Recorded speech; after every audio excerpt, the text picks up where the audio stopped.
Kichkina shurtan. Kichkina shurtan bolasi-da. Shiberamiz ana. Buni shurtandan foydalashib beramiz. Zahir mi koyuyorsun? Spesialni mikrojiklar. Ha? Mikrojiklar uchun. Bu nişe? Birdan jiddiy qilibmi shunda? Давай, брат.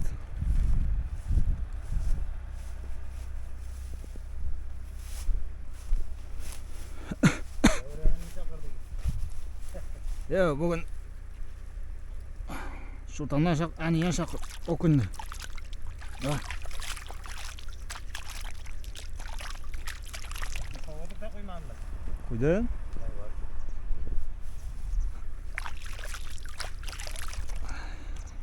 Akın hadi pavluksuz yürüyeyim, böyle çıltanızı gitti mi nasıl dikerler? Şöyle mi?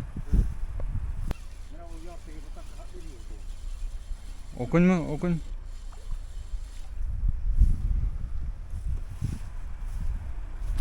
Ne iş yapıyorsun lan? Kichkina.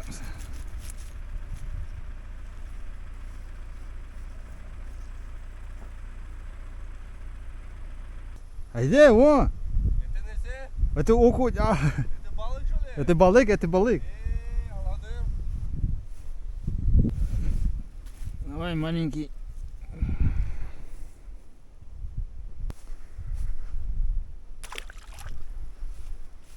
Ты это на большую взял? Да, Озон. Да, тоже надо взять тогда. Ты давай, не снимай меня, бля, я ненавижу, когда меня снимают. Серьезно говорю.